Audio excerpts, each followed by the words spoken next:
Firstly, take a moment to zoom out. What's been draining you and where your nourishment's coming from? Sometimes we go hard and aim for big, profound changes to achieve in the shortest amount of time possible. But I'm sure you're not new to this. This can often lead to burnout and feeling discouraged about falling off the wagon. Overthinking the details can sometimes result in decision paralysis, and we end up feeling fatigue even before taking any action. I believe that if we break things down and simplify our habits, routines, rituals, these small shifts can lead to big changes in the long run. I've learned a lot about connecting with what's truly important since my cancer diagnosis 5 years ago. One thing I found really helpful is finding opportunities to reframe. Slowing down used to be something I thought that would hinder my drive and dampen the fuel. Surprise, surprise! It actually helps me be more productive. So today I'm sharing 7 ways I stack tiny habits to make those small, important shifts have more mindful productivity and live a healthier life after cancer. I hope they can help you too.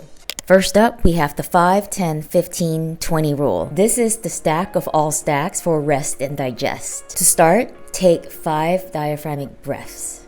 This helps to set the stage for slowing down and engages the parasympathetic nervous system for rest, digest, and recover. Chew slowly and take 10 seconds in between bites. By slowing down, you connect better with your hunger cues. I often find satisfaction from my meals and feel fuller for longer. This has been helping me rebuild a healthier relationship with food too. 15 minutes is an ideal window to schedule a meal. I know many of us have a really busy calendar, but not prioritizing our nourishment actually sets us back with health issues down the line. For what felt like the longest time, I experienced bloating, food sensitivities, and felt lethargic a lot.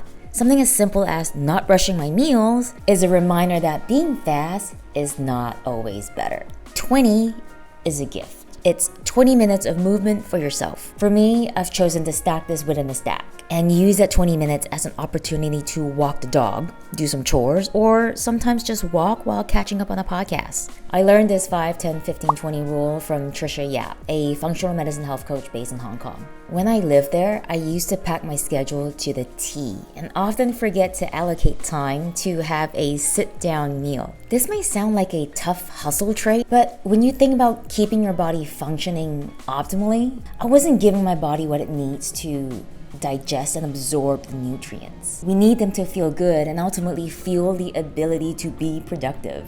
Next up, hydration and supplements. It isn't just about drinking a lot of water. For some of us, drinking too much water can actually have a negative effect as we could be flushing out nutrients. This is obviously something individualized and you have to advocate for what works for your body and your lifestyle. For me, I apply the concept of buy-in. I have to take my medication and supplements every morning, and as you know, some of them can cause dehydration.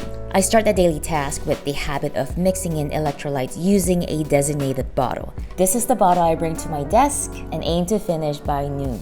I also have a 40-ounce water bottle that pretty much lives on my desk, so I don't lose it around the house. Which the process of refilling it reminds me to drink water before and after my coffee and matcha. By finishing these 2 bottles, it covers the bases because additionally, I have a different water bottle for the gym and another one for the car. Set yourself up for success. Bottles everywhere. Assign a theme day or 2 plus deload. This will probably resonate with some of you who tend to take on too much on your plate and you end up just feeling deflated and exhausted to do anything else, even when you know it's good for you. When I first started implementing these 3 theme days, I was surprised by how much more I felt I gained from doing less. One of those theme days is Leave the Dishes Day. That's a day where I give myself permission to not have to stay on top of everything. We often beat ourselves down for not sticking to a habit every single day. And when those beatdowns become a new habit, we've lost the plot there. That one day for me to have a mental rest is Wednesday.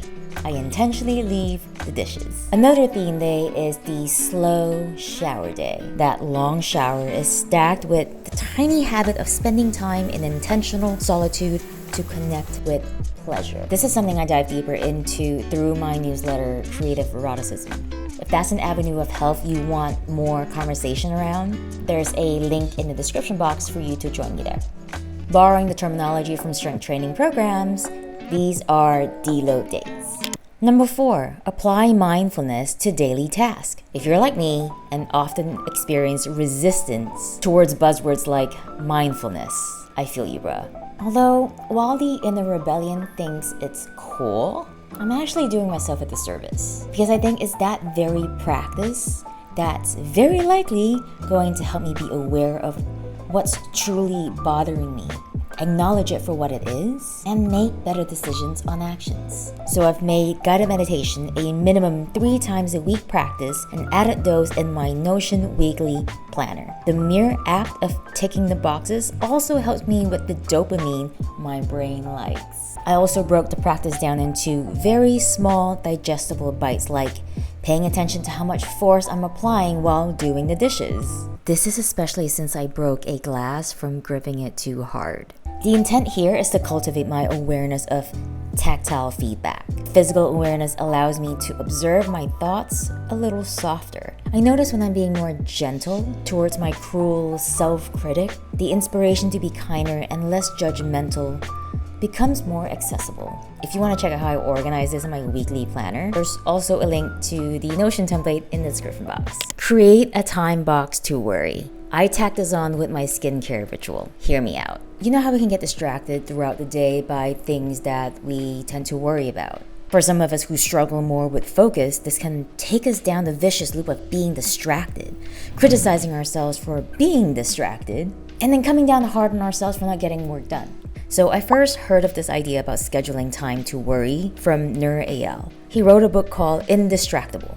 Something clicked for me. And I realized I had been unintentionally doing this during my PM skincare routine, especially since my knee injury when worries are in abundance. Since then, I intentionally assigned that time to ponder on the things that came up during the day. It's like taking the pressure off myself by saying, you don't have to worry about this now because you have that time to worry about it later. When I arrive at that time of the day, those worries often don't feel as urgent as they seem to be earlier in the day. I think this only works because I developed a routine where I'm not rushing through my skincare routine anymore. A physical act of self-care. Unstacking unwanted habits. I practice Spanish on an app in bed every night, and I'm very close to hitting my 500 night or day streak. While an hour of Spanish practice is a habit that serves me, what happened after that hour often leads to losing 2 hours to short form videos on social media and repeating this phrase to myself, you could have been sleeping all this time. Why are you doing this to yourself? That became a stacked habit that I didn't want. And it reinforced the kind of self-talk that I didn't align with. So I switched things around and moved Spanish practice to the first hour of the morning where my effort bank account is freshly deposited after sleep.